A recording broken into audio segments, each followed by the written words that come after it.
Money laundering, counterterrorism, and crime financing are deadly felonies that have taken root in our fragile environment. Therefore, the need to improve the anti-money laundering and counterterrorism, terrorist financing and proliferation frameworks cannot be overemphasized.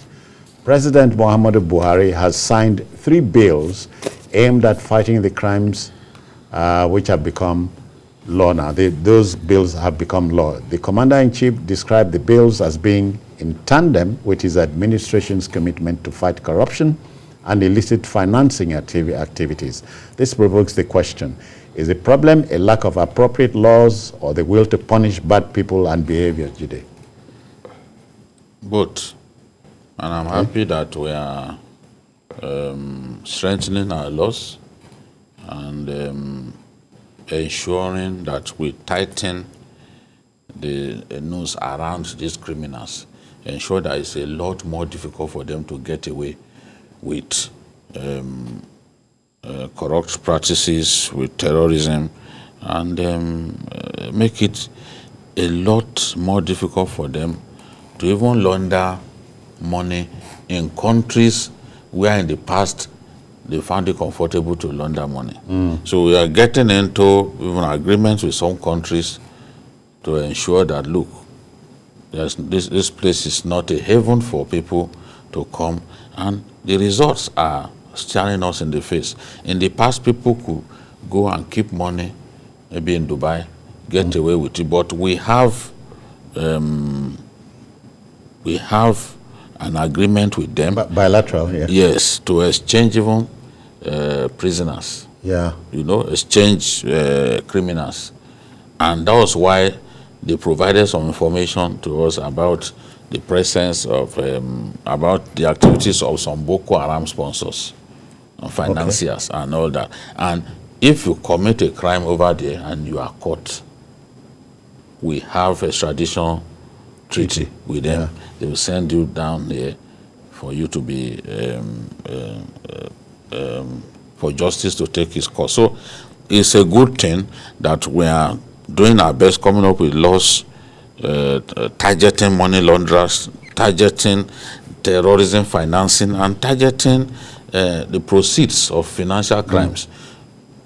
If people can't defend their possessions or their wealth, then we should know that it could be product of, it could be proceeds of crime that they have used to acquire those properties, and then we should begin to interrogate.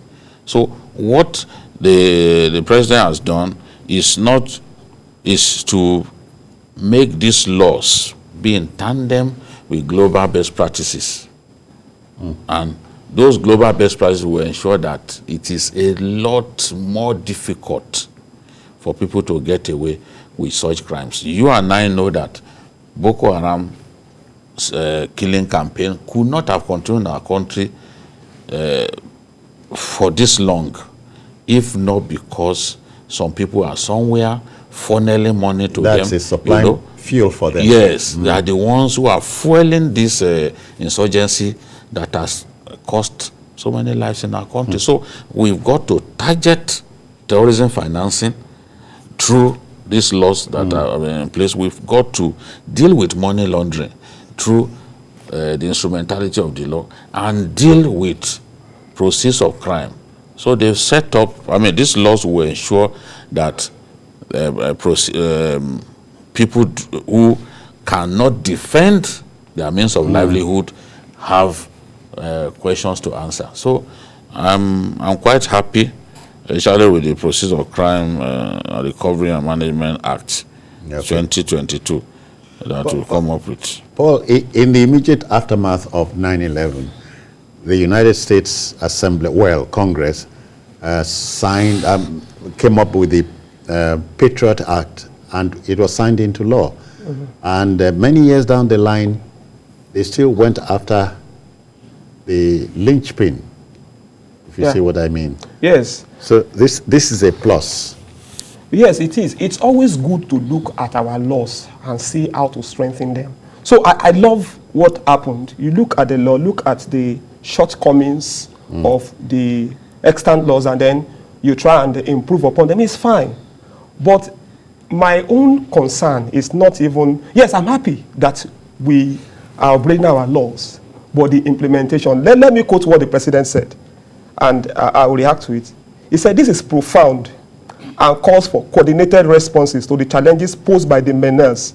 I therefore charge all relevant agencies to ensure effective implementation of these new laws.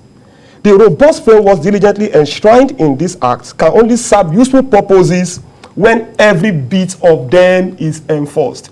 Sometimes our problem is not the absence of good laws. It is the implementation. The laws are there. The laws are there. The implementation of the laws and the prosecution of offenders. Sorry, brings to mind that element of name and shame. Name and shame. Of course, naming and shaming is part of it. But even beyond the naming and shaming, we want to see successful prosecution of offenders. Yeah. We are tired of, of course, the FCC has tried, the SAPC has done its bit, the DSS has done its bit, but too often we have seen cases that are struck out because of lack of diligent prosecution. Even when they are prima facie cases. Exactly. Even some that they cannot even establish prima facie cases. You remember the one that we just Andrew Yakubu. Yeah. Okay, you can't establish prima facie case against someone, and the person says files a no case submission, and the no case submission succeeds. It happens. Sometimes when prosecuting authorities cannot get ahead successfully with a case, they employ nulli prosecui, start to tell the judge that okay, we discontinue this matter. So what we want to see is that we successfully prosecute these cases. We don't want to start hearing of lack of diligent prosecution cases that let the cases be decided. Let's dig and let people be seen to be punished for whatever they have done. They say that justice should not only be done, but be seen to have been done. So that's we have an Adebayo calling us from London. We say good evening to you, Adebayo. Good evening. Welcome. Hello. Good evening. Yes, sir. Yeah. Just my little contribution to your discussion. Okay, then. When we don't punish bad behavior,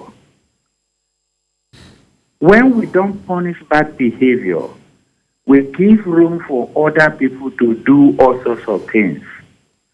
Nigeria is a nation that does not punish bad behavior. I take you memory line. Babashe Lawa was appointed secretary to government. Something happens. The vice president investigated. Up till now, nobody told us what happened. That is one.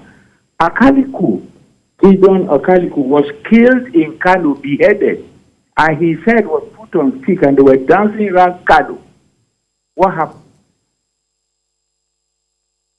Well, Adebayo, it's a question we are asking too.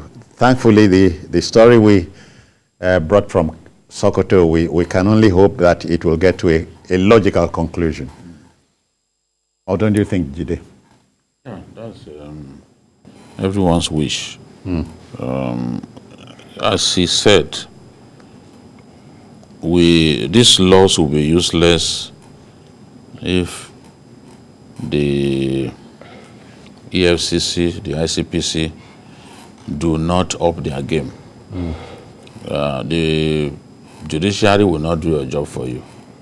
People are abusing judges and saying they lack faith in the Nigerian judiciary, when clearly the prosecution messed the case up. It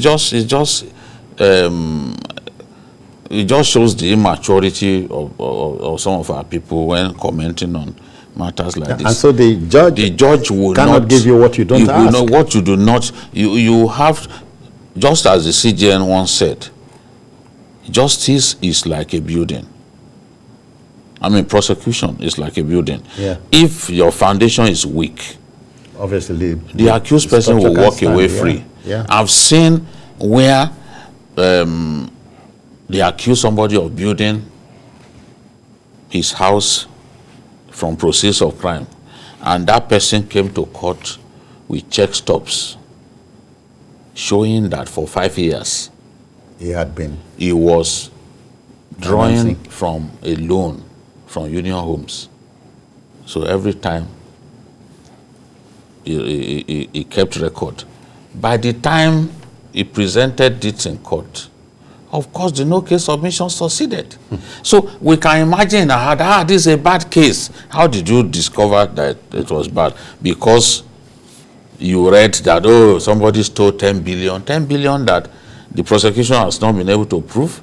You don't expect the judiciary or the judges to simply side with you. You must have a good case. You must have a good case. So now, I'm happy about the fact that the law, for example, Proceeds of Crime Recovery and Management Act 2022 prescribes that there will be a dedicated account where these proceeds of crime, such monies can be kept and all that. Yeah. We don't need to set up a new agency like AMCOM, for example, handling those assets and all that. It's a waste of time. Dedicated account. This is where just something similar to what's it called? Treasury single account. Okay, dedicated account held by the CBN, where the proceeds of crime the monies from the proceeds of crime can then be kept once people are convicted and all that. So it's a good thing. Hopefully, our containment strategies will get better in the aftermath of the strengthening of the inadequacies, strengthening of our laws to take care of their inadequacies. The judicial family must realize that there is a difference between a good-sounding law and a law that sounds good. If we give teeth to laws, people will be discouraged.